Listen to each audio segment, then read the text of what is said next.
अगर सब कुछ बजट में रहा तो हम लोग ऑस्ट्रेलिया घूमना चाहते हैं। तो ऐसे लोगों को जिनकी इच्छा है कि ऑस्ट्रेलिया आना चाहते हैं और भविष्य में भी अगर आप आना चाहते हैं, कोई प्लान है, तो ये वीडियो अंत तक देखिएगा, आपके लिए लाभदायक होगा। कुजी बीच जो है तो बोंडाई बीच से नज़दीक ही है और यहाँ से बोंडाई बीच की वॉक भी है, कोस्टल वॉक भी है यहाँ पीछे पीछे, अगर आप देख सकते हैं। काफ़ी देर लगा यहाँ पर पार्किंग ढूंढने में और अल्टीमेटली हमें पार्किंग मिली और फ्री वाली मिल गई है। और यहाँ पर है खूबसूरत एक क्लब, वहाँ बैठेंगे। ये बहुत ही प्यारी जगह है, ये देखिए, और बीच तक जाएंगे तो आपको दिखाएंगे भी।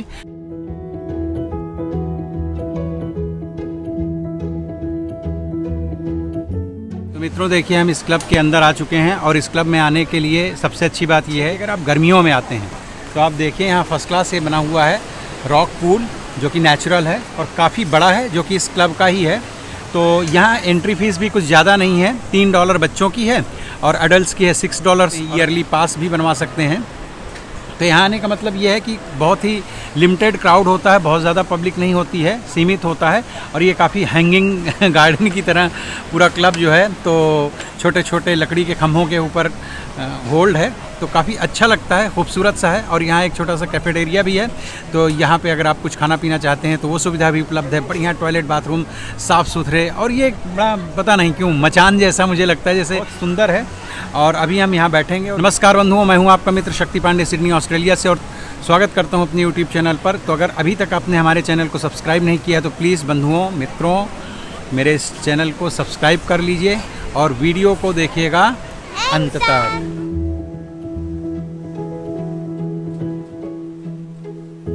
ज़्यादा देर ना करते हुए चलिए वीडियो को शुरू करते हैं। अभी भी हम यहाँ पर क्या बोलते हैं, कुजी बीच में ही हैं, जो कि है सिडनी में वन ऑफ द बेस्ट बीच में। बीच साइड क्लब है ये।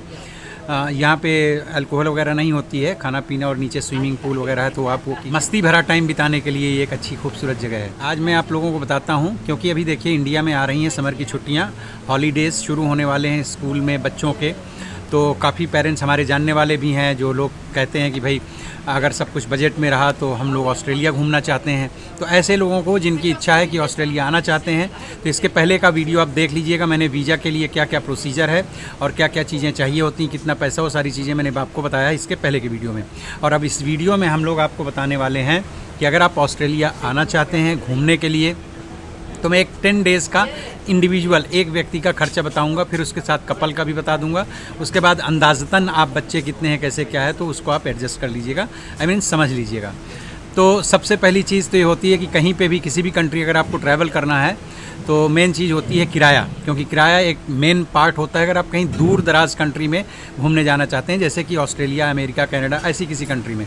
तो अब बात करते हैं ऑस्ट्रेलिया की, क्योंकि हम लोग सिडनी में हैं। तो अगर आप ऑस्ट्रेलिया घूमने आना चाहते हैं तो मेरी रिक्वेस्ट ये है कि भैया वीज़ा वगैरह मिलने के बाद भी आप इतना टाइम रहते हुए वीज़ा ले लिए कि आपको 2-3 महीने का टाइम मिलना चाहिए टिकट लेने के लिए। अगर आपके पास इनफ पैसे हैं और पैसे की वजह से आपको कोई फ़र्क नहीं पड़ता है, तब तो कोई दिक्कत नहीं है, आप आज वीज़ा लीजिए, कल टिकट लीजिए, परसों आ जाइए। पर अगर आपको लगता है कि आपको बजटिंग करनी है प्रॉपर, कम पैसों में और ज़्यादा एक्सप्लोर करना है, तो आप कम से कम 2 से 3 महीने, हम तो भाई 4-4, 5-5 महीने पहले भी टिकट निकालने की कोशिश करते हैं। आप 2-2.5 महीने या 3 महीने पहले अगर आप टिकट ले लेते हैं, रिटर्न टिकट ले लेते हैं वीज़ा आने के बाद, तो ये एक कॉस्ट कटिंग यहाँ पे आप कर सकते हैं। अब कैसी फ़्लाइट में आए, देखिए कुछ फ़्लाइट्स हैं यहाँ से कॉन्टास और एयर इंडिया की जो डायरेक्ट भी चलती हैं, पर वो थोड़ी एक्सपेंसिव हो सकती हैं। तो आप वाया करके आ सकते हैं, क्योंकि कई दूसरे देशों की एयरलाइंस हैं, मैं नाम किसी का नहीं ले रहा हूँ, जिसमें आपको हो सकता है 30 घंटे, 25 घंटे, 20 घंटे, 18 घंटे, 16 घंटे, 2 लेओवर्स, हाँ 2 लेओवर्स, मतलब 2 बीच में स्टॉपेज मिलेंगे, ब्रेक जर्नी कहने मिल जाएंगी। तो आप वो करके भी आ सकते हैं। वो टिकट जो हैं फिर वो थोड़े से कॉस्ट वाइज कम हो जाएंगे। तो अगर आप कॉस्ट बचाना चाहते हैं तो ऐसे आप रुकते रुकाते हुए पहुंच सकते हैं। क्योंकि मैं जिनकी बात कर रहा था कॉन्टास, और वो कॉन्टास की और दूसरी फ़्लाइट्स भी हैं, पर ये जो डायरेक्ट बेंगलोर जाती है और मेरे ख्याल से अहमदाबाद भी जाती है, और एयर इंडिया की जो डायरेक्ट दिल्ली जाती है, तो हम लोग डायरेक्ट फ़्लाइट पे आते हैं। हमें उतना ज़्यादा फ़र्क भी नहीं पड़ता और हम पहले से प्लानिंग भी करते हैं और हमारा तो कंपलसरी भाई आना ही पड़ता है इसकी वजह से। तो यहाँ पे आप कॉस्ट कटिंग कर सकते हैं। दूसरा, आपको यहाँ रहने के लिए देखिए, अगर आप छोटी से छोटी प्रॉपर्टी में भी जाते हैं जिसके प्राइस कम भी हों, तो वो भी यहाँ पे काफ़ी साफ़ सुथरी और वेल मेंटेन्ड होती हैं। हार्डली कहीं, देखिए हम पिछले 12-14 साल से इतना घूम रहे हैं ऑस्ट्रेलिया, हार्डली कहीं एक आध बार कोई ऐसा एक्सपीरियंस रहा हो जहाँ हम बहुत सेटिस्फाइड ना रहे हों प्रॉपर्टी से।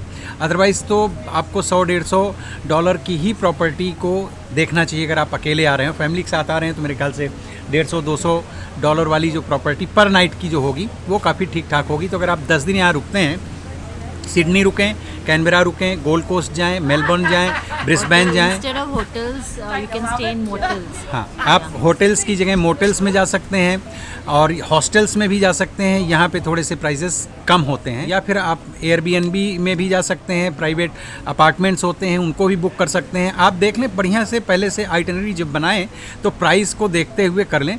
मैं मान करके चलता हूँ कि अगर आप हस्बैंड एंड वाइफ हैं या आप अकेले भी हैं तो $150 से $200 पर नाइट आप अगर रीज़नेबली जाएंगे, अगर आप एकदम ओपन हैंड खर्च करेंगे तो कुछ भी कर सकते हैं।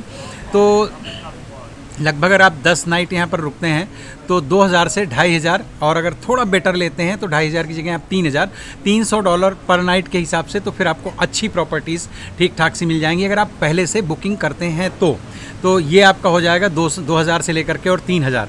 उसके बाद में आता है ट्रैवलिंग की। अगर आप सिडनी आते हैं डायरेक्ट, उसके बाद में 10 दिन में कितने शहर आप कवर करना चाहते हैं, तो मैं तो एडवाइस करूंगा भाई 10 से 15 दिन के लिए अगर आप आते हैं तो सिडनी अपने आप में जो है तो 4-5 दिन, कम से कम 5 दिन तो आपको यहाँ एक्सपेंड करना ही चाहिए। यहाँ की नाइट लाइफ देखिए, बहुत सारे बीचेज़ हैं और बहुत कुछ है यहाँ पर जो आइकॉनिक चीज़ें हैं उनको आप देखिए। आसपास हैं जैसे ब्लू माउंटेन है और तमाम चीज़ें हैं जहाँ पर आप जा सकते हैं और 4-5 दिन का टाइम आप सिडनी में एक्सपेंड कर सकते हैं। टाइम बचता है तो आप 1-2 दिन कैनबरा चले जाइए, वहाँ का पार्लियामेंट वगैरह देखिए और वहाँ पे भी और भी बहुत सारी चीज़ें हैं जो देखी सुनी जा सकती हैं। उसके बाद जब आपको एकदम ज़बरदस्त वाला टाइम एंजॉय करना है तब फिर मैं कहूँगा आप गोल्ड कोस्ट ज़रूर जाइए। 3 दिन 4 दिन जितना भी आप एक्सपेंड कर सकते हैं, 5 दिन भी एक्सपेंड करते हैं अगर गोल्ड कोस्ट में तो आपको बोर नहीं होगा भाई। हमारे लिए तो एवरग्रीन है, हम लोग कभी भी गोल्ड कोस्ट जाने के लिए तैयार रहते हैं। तो आप गोल्ड कोस्ट भी जा सकते हैं, 4-5 दिन वहाँ रुक सकते हैं। गोल्ड कोस्ट की नाइट लाइफ बहुत ज़बरदस्त है, वहाँ बहुत सारे तरह तरह के क्लब हैं। अगर आप बैचलर आते हैं, अकेले आते हैं तो आपको ऐसे वैसे वाले क्लब भी वहाँ पर मिलेंगे। लाइक आप समझ ही गए होंगे। अगर आप फैमिली के साथ में आते हैं तो भी वहाँ बहुत कुछ करने के लिए है। वहाँ वाइल्ड लाइफ से लेकर के सी लाइफ से लेकर के बहुत कुछ है। Many activities are there. हमारे दूसरे वीडियोज़ में हमने दिखाया भी, हमने तो अभी 5-6 वीडियोज़ मेरे जो हैं पिछले अगर आप देखोगे तो गोल्ड कोस्ट से रिलेटेड ही थे। उसमें बहुत सारी इन्फॉर्मेशंस भी दी हैं, प्रैक्टिकली हमने चीज़ें घूम घूम करके बहुत सारी दिखाई भी हैं, तो आप देख लीजिएगा। तो मैं ये कहूँगा कि 10-12 दिन का अगर आपका ट्रिप है तो सिडनी और कैनबरा, चूँकि कैनबरा यहाँ से जो है तो बाई रोड आप जा सकते हैं। अगर आप कार चला लेते हैं तो इंडियन लाइसेंस पे आप कार यहाँ हायर कर सकते हैं। एक एडवाइस मैं ज़रूर करूँगा कि डायरेक्ट आके कार चलाने से बेहतर ये है कि यहाँ पर बहुत सारे जो हैं तो आपको गम ट्री में और गूगल में मिल जाएंगे, जिनसे आप जो ड्राइवर इंस्ट्रक्टर्स होते हैं, ड्राइविंग सिखाते हैं, तो 1 या 2 आप उनसे, भले ही आपको गाड़ी आती है पर रूल्स एंड रेगुलेशन समझने के लिए वो आप जो है उनसे 1-2 लेसन्स ले लीजिए। 1 घंटे 2 घंटे के होते हैं तो बहुत कॉन्फिडेंस भी बढ़ेगा और सेफ्टी भी बढ़ जाएगी। प्लस DKT एक आप गूगल करके देख लीजिएगा, उसमें यहाँ की इनकी वेबसाइट है जिसमें आपको प्रैक्टिकल कैसे क्या ड्राइविंग और रूल्स वगैरह वो सारे कुछ आपको समझ में आएंगे। ज़्यादा डिटेल में चाहिए तो मेरे ही चैनल में एक ड्राइविंग इंस्ट्रक्टर हैं, मेरे मित्र हैं, तो उनके साथ मैंने ऑलरेडी एक वीडियो बनाई हुई है, तो काफ़ी इन्फॉर्मेशंस आपको उसमें मिल जाएंगी। लेकिन हाँ, यहाँ ड्राइव करने से पहले मैं एडवाइस करूँगा कि आप एक लेसन ज़रूर ले लें। अगर नहीं ले सकते हैं तो कम से कम इंटरनेट में बैठ करके DKT जो ड्राइविंग टेस्ट नॉलेज है उसका आप एक बार प्रैक्टिस ज़रूर कर लीजिए और ख़ुद भी ड्राइव करके जा सकते हैं। अगर ड्राइव नहीं खुद करके जाना चाहते हैं तो बसें वगैरह चलती हैं, बस से जा सकते हैं कैनबरा, और यहाँ की राजधानी है। और चूँकि यहाँ से 300 के अंदर है, 300 किलोमीटर से कम का जो है तो यहाँ से डिस्टेंस है, वहाँ चले जाइए। फिर इसके बाद आप गोल्ड कोस्ट अगर आप फ़्लाइट से जाना चाहते हैं फ़्लाइट से जा सकते हैं, और अगर आप बाई रोड जाना चाहते हैं तो that will be your choice, आप जा सकते हैं। मैं तो हमेशा बाई रोड जाता हूँ, 1 या 2 बार ही मैं फ़्लाइट से गया हूँ। और अगर आप जाते हैं गोल्ड कोस्ट, तो गोल्ड कोस्ट से लगभग 100 किलोमीटर की दूरी में है ब्रिस्बेन। तो ब्रिस्बेन भी बहुत खूबसूरत शहर है, कोस्टल सिटी है, तो आप वहाँ पर भी जा सकते हैं। तो इस तरह से पहले ट्रिप में आप ये कर लें। अगर आप मेलबर्न जाना चाहते हैं तो मैं आपको एडवाइस करूँगा कि आने या जाने के टाइम में सिडनी से, या आप वापस मेलबर्न से ही फ़्लाइट आपकी रिटर्न है तो वो भी आप कर सकते हैं। अदरवाइज़ एक साइड आप ट्रेन से ज़रूर कीजिएगा, क्योंकि ट्रेन चलती है मेलबर्न से और सिडनी के लिए, तो आपका वो जो एक ट्रैवलिंग होगी वो भी एक्सपीरियंस बहुत ज़बरदस्त होने वाला है। तो इस तरह से आपका जो है रहने का 2 से 3 हज़ार। खाना पीना के लिए मैं बता दूं कि देखिए, आप अगर इंडिया में होते हैं तो वहाँ पिज़्ज़ा बर्गर आपको खाना अच्छा लगता है, तो यहाँ आकर के आप मैं कहूँगा कि आप इनका खाना ज़्यादा खाइए।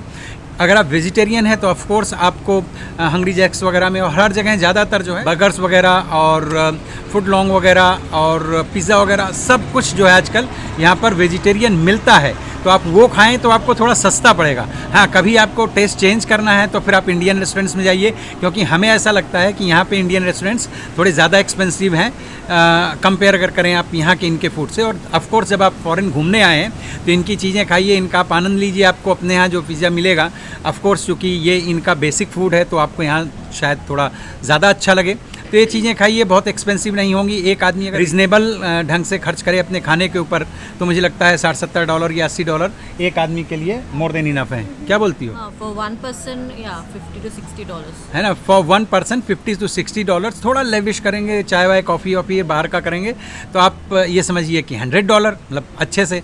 तो जिसमें ट्रैवलिंग और ये सब कुछ मिला जुला करके अगर आप 12 दिन के लिए आते हैं तो 400 बरचौक 48 लगभग $4 से $5 हज़ार का खर्चा आप ये मान करके चलिए कि करेंगे। अगर फैमिली के साथ आते हैं, थोड़ा कॉस्ट कटिंग और ये सब कुछ करते हैं तो लगभग 6,000 में हो जाएगा। किराया अलग है, मैं किराया इसमें ऐड नहीं करता, क्योंकि किराया हो सकता है आपको 60,000 की टिकट मिल जाए, रिटर्न टिकट हो सकता है 75,000, हो सकता है 1 लाख, हो सकता है 1.5 लाख, 1.25 लाख, कुछ भी मिल सकता है, तो उसको भी इसमें मिला लें तो लगभग 4 से समझ लीजिए कि 6,000 एक व्यक्ति का खर्चा आएगा अगर आप ठीक ढंग से घूमना चाहते हैं। अगर आप बिल्कुल अच्छी तरह से कॉस्ट कटिंग करना चाहते हैं और डॉर्मेट्री में रहना चाहते हैं बैकपैकर्स की तरह, तब फिर आप 3,000 में भी घूम के जा सकते हैं। और जब आप सिडनी में लोकल ट्रैवल करते हैं लाइक बस से, ट्रेन से या फिर फेरी से और मेट्रो से, तो यहाँ पे आप जम के घूमिए, क्योंकि आपका जो है तो कैप है कि मतलब एक दिन में आपको जो है तो $17 से ज़्यादा कटेगा ही नहीं, चाहे जितना आप घूमिए यहाँ के पब्लिक ट्रांसपोर्ट में। सिडनी के अंदर की बात बता रहा हूँ, क्योंकि हर स्टेट और हर शहर का अपना डिफरेंट जो है तो क्राइटेरिया है। तो यहाँ पर चलता है ओपेल कार्ड, किसी भी आपको न्यूज़ एजेंसी से या स्टोर से मिल जाएगा, वो लेके उसको आप टॉपअप करवा लीजिए। ऑनलाइन भी हो जाता है, मशीनें भी लगी हैं और कई बार शॉप्स में भी हो जाता है, तो टॉपअप करवा करके उसी को आप जो है तो सब जगह स्वाइप करते रहिए। एक दिन में मैक्सिमम जो आपका कटेगा पैसा वो केवल $17 ही कटेगा। अदरवाइज़ तो आप क्रेडिट कार्ड और डेबिट कार्ड से भी कर सकते हैं। तो ये आपका डेली का एक्सपेंस पर हेड होगा। और अब अगर आप जैसे कैनबरा जाते हैं, मेलबर्न जाते हैं और गोल्ड कोस्ट जाते हैं, तो वो जो फिर एयर फेयर या बाई रोड या जैसे भी है उसके खर्चे अलग हो जाएंगे। और वहाँ पर भी कार्ड्स तो हर जगह लगभग चलते हैं। इसी तरह से सब जगह कैप है कि कहीं $17, कहीं 20, कहीं 18, कहीं 15 कि पर डे का आप उससे ज़्यादा खर्च नहीं होता है। तो ये कुल मिला जुला करके एक व्यक्ति को मैं कहता हूँ ठीक ठाक ढंग से अगर 10 से 12 दिन की ट्रिप करना चाहता है तो $4 से $5 हज़ार में ठीक ठाक सा हो जाएगा। और अगर आप थोड़ा स्मार्टली करते हैं और फिर अगर आप खर्च करने आएँ तो क्लब वगैरह में जाएँ तो लोग $1,000 रात में ही खर्च करके आ जाते हैं, इवन उससे ज़्यादा करके आते हैं। यहाँ कसिनो वगैरह, वर्ल्ड क्लास कसिनो इतने बड़े बड़े बने हुए हैं, वहाँ तो आप लाखों डॉलर खर्च करके आ जाइए, कोई दिक्कत वाली नहीं। और मित्रों, ऑस्ट्रेलियन डॉलर का जो प्राइस है लगभग ₹55 आप मोटा मोटा मान करके चलो। हो सकता है अगर आप इंडिया से ख़रीद रहे हो आपको हो सकता है ₹56 या ₹57 का पड़े, यानी $1,000 लगभग 55 से 57 हज़ार रुपये के हिसाब से है। तो मुझे लगा कि ये सारी चीज़ें आपको बताना चाहिए। अगर आप फैमिली के साथ में आते हैं तो फैमिली के साथ आने में अच्छा ये होता है कि भाई कई चीज़ें, जैसे आप एक रूम लेते हैं अपने लिए तो लेंगे ही लेंगे। अगर फैमिली है साथ में, बच्चे या wife, at least husband and wife अगर आते हैं तो मुझे लगता है अगर अकेले में आपको 4,000 या 5,000 लगने हैं तो वाइफ के साथ आने में आपका 7-8 हज़ार में ही हो जाता है।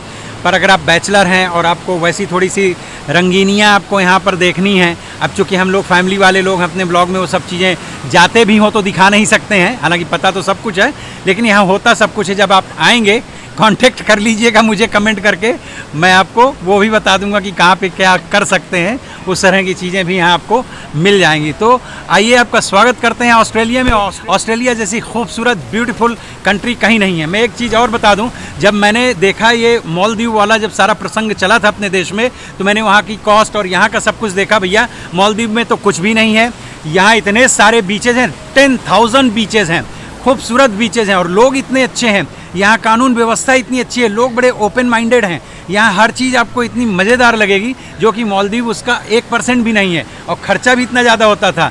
So it's a best place मुझे लगता है ऑस्ट्रेलिया एंड स्पेशली सिडनी। आप यहाँ आओगे मस्मराइज्ड हो जाओगे, आपको मज़ा आएगा। तो वेट करूँगा आपके आने का और आप अपने आने की सूचना मुझे कमेंट करके दीजिएगा। मित्रों, अगर अभी तक मेरे चैनल को आपने सब्सक्राइब नहीं किया है तो प्लीज़ चैनल को सब्सक्राइब कर लीजिए और वीडियो को लाइक ज़रूर कीजिएगा। और हाँ, कमेंट करके बताइएगा कि वीडियो आपको कैसा लगा। यहाँ पे अभी 1 घंटे पहले इतनी भीषण गर्मी थी, 32-33 डिग्री सेल्सियस के आसपास जो है, तो यहाँ का वेदर था।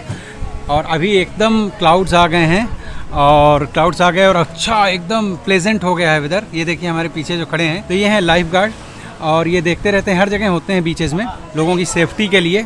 यहाँ देखिए लोगों की लाइफ की कीमत है, वैल्यू है, तो गवर्नमेंट इंतज़ाम करती है।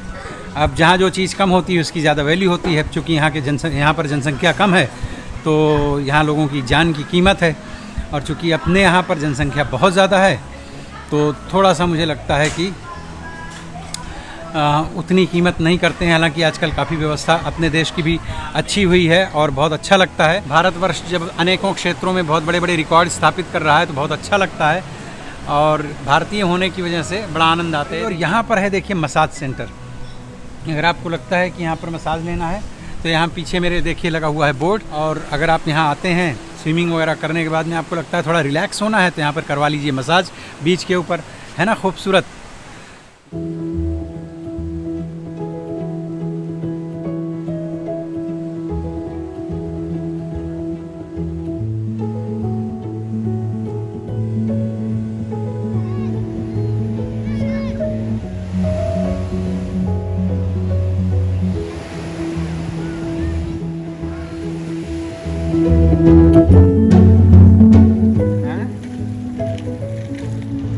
यहाँ क्या बर्गर